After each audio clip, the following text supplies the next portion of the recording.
नमस्कार। मैं Manu Kumar. Middle east में संकट गहराता जा रहा है। ईरान के मिसाइल हमले के बाद इजराइल जवाबी कार्रवाई के विकल्प तलाश रहा है। आशंका जताई जा रही है कि इस टकराव के चलते एक बड़ा क्षेत्रीय युद्ध छिड़ सकता है। अमेरिका और पश्चिमी देश ने जहां एक तरफ ईरान को जवाब देने का समर्थन किया है, वहीं दूसरी तरफ यह भी कहा है कि संघर्ष ज्यादा ना बढ़े।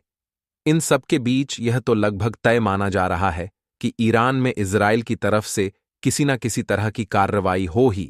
इजराइल के पास इस कार्रवाई के लिए कई विकल्प है। मसलन वह ईरान के परमाणु ठिकानों को निशाना बना सकता है। सैन्य ठिकानों के साथ साथ तेल और गैस केंद्रों को भी निशाना बना सकता है। वहीं इंटेल ऑपरेशंस के जरिए भी ईरान को नुकसान पहुंचाया जा सकता है। हालांकि अमेरिकी राष्ट्रपति जो बाइडेन कह चुके हैं कि अमेरिका ईरान के परमाणु ठिकानों को निशाना बनाने के पक्ष में नहीं है। ईरान के परमाणु ठिकानों को निशाना बनाए जाने से क्षेत्र में बहुत गंभीर स्थिति बन सकती है। इस बारे में मिडिल ईस्ट मामलों के विशेषज्ञ और अमेरिका के जॉन हॉपकिंस यूनिवर्सिटी में सीनियर फेलो प्रोफेसर वली नसर ने इंडिया टुडे को बताया, इजराइल के लिए ईरान के परमाणु ठिकानों पर हमला करना वास्तविकता से परे होगा। इजराइल ईरान के कुछ परमाणु ठिकानों पर हमला जरूर कर सकता है, लेकिन वो उसके न्यूक्लियर प्रोग्राम को खत्म नहीं कर पाएगा।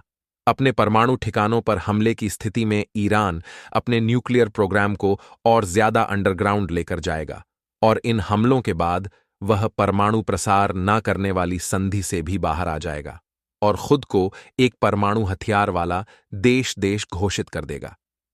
प्रोफेसर नसर ने आगे बताया कि ईरान को इस समय एक ऐसे देश के रूप में देखा जाता है जो अपनी परमाणु शक्ति का प्रयोग नागरिक सेवाओं के लिए कर रहा है। वो इसी के सहारे अमेरिका से मूल भाव भी करता है। परमाणु ठिकानों पर हमले की स्थिति में यह नागरिक सेवाओं वाला परमाणु प्रोग्राम आधिकारिक रूप से परमाणु हथियारों वाले प्रोग्राम में बदल जाएगा। प्रोफेसर आगे कहते हैं कि स्थिति पूरे क्षेत्र के लिए खतरनाक होगी। जैसे ही ईरान खुद को परमाणु हथियारों वाला देश घोषित करेगा, वैसे ही तुर्की कि सऊदी अरब और संयुक्त अरब अमीरात जैसे देश भी खुद को परमाणु हथियारों वाला देश घोषित कर देंगे और इस स्थिति में इजराइल के लिए ही खतरा होगा, क्योंकि उसके पड़ोसी देश परमाणु हथियार संपन्न हो जाएंगे। अब सवाल यह है कि इजराइल के पास और क्या विकल्प है। ऐसे में कहा जा रहा है कि ईरान के परमाणु ठिकानों पर इजराइल का हमला लगभग असंभव है। हालांकि जवाबी कार्रवाई के लिए इजराइल के पास कई विकल्प हैं। ईरान का एयर डिफेंस सिस्टम मजबूत नहीं है। ऐसे में इजरायली मिसाइल्स या एयरफोर्स बमिंग को रोकना ईरान के लिए संभव नहीं होगा। इजराइल पहले से भी इस तरह के हमले करता आया है, मतलब पहले भी इस तरह के हमले कर चुका है। ईरान ने जहां एक तरफ अपने मिसाइल और ड्रोन ठिकानों को जमीन के नीचे और पहाड़ों के बीच छुपा रखा है, वहीं उसके एयर डिफेंस बेस खुली जगहों पर है। ऐसे में इजराइल के लिए ईरान के मिसाइल और ड्रोन ठिकानों को पूरी तरह से नष्ट करना संभव नहीं है। वो इन्हें थोड़ा बहुत नुकसान जरूर पहुंचा सकता है। इस स्थिति में इजराइल के पास एक विकल्प ईरान के एयर डिफेंस थका ठिकानों पर हमला करने का है। वह पहले भी ईरान के एक एयर डिफेंस बेस को निशाना बना चुका है। हालांकि इस बार एक साथ कई ऐसे ठिकानों को निशाना बनाया जा सकता है।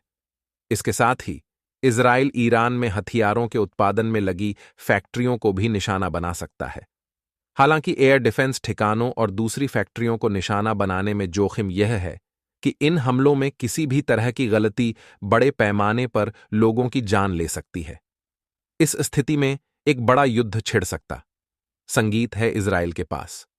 एक दूसरा विकल्प ईरान के ऑयल इंफ्रास्ट्रक्चर को निशाना बनाने का भी है।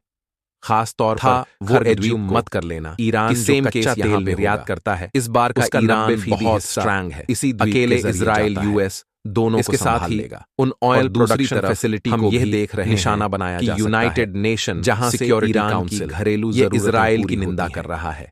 ईरान इजराइल ने ब्लैकलिस्ट इस समय ठीक नहीं है। एंटोनियो गुटेरेस ऐसे में यूएन सेक्रेटरी जनरल इंफ्रास्ट्रक्चर के यूएन के जो चीफ हैं, उसे बहुत ज्यादा आर्थिक नुकसान एक अलग से वीडियो बना चुका हूं। इसे देखते हुए वो यूनाइटेड नेशन ही चेतावनी दे चुका है अब इजराइल को कह रहा है कि जो ये ब्लैक लिस्टिंग कर रखी है यूनाइटेड नेशंस ने हाल के मिसाइल हमलों में यह दिखाया नाउ इजराइल इजराइल के एयर सिक्योरिटी काउंसिल की उसकी ज्यादातर मिसाइलों और आज के समय कर दिया, जिस तरीके से लेकिन कई मिसाइलें चुनौती दे ठिकानों पर गिरी इजराइल को अनफॉर्चुनेटली इजरायली हमलों के जवाब में something big is about to happen, कुछ बड़ा होकर और एक बड़े युद्ध कुछ अपडेट्स आती हैं टॉपिक से रिलेटेड। इसी साल जुलाई के लिए बाद में अपडेटेड वीडियो के राजनीतिक और फाइन इस्माइल हानिया के ईरान की राजधानी तेहरान में हत्या कर दी गई थी।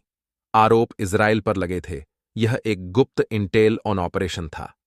ऐसे आरोप है कि बीते साल में इजराइल ने ईरान में गुप्त ऑन ऑपरेशंस के जरिए कई परमाणु वैज्ञानिकों की हत्या की है।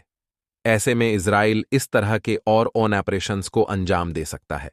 हालांकि मैसेजिंग की नज़र से इस तरह के ऑन ऑपरेशंस इजराइल के लिए ठीक नहीं होंगे, क्योंकि मिसाइल हमलों के बाद से ही इजराइल के प्रधानमंत्री बेंजामिन नेतन्याहू कह चुके हैं ईरान को कीमत चुकानी पड़ेगी। तो अब देखना यह होगा कि इजराइल कौन से विकल्प को अपनाता है, क्या कदम उठाता है। आप इस मसले पर क्या राय रखते हैं, हमें कमेंट में बताइएगा। बाकी जो भी अपडेट्स आएंगे हम आप तक पहुंचाते रहेंगे।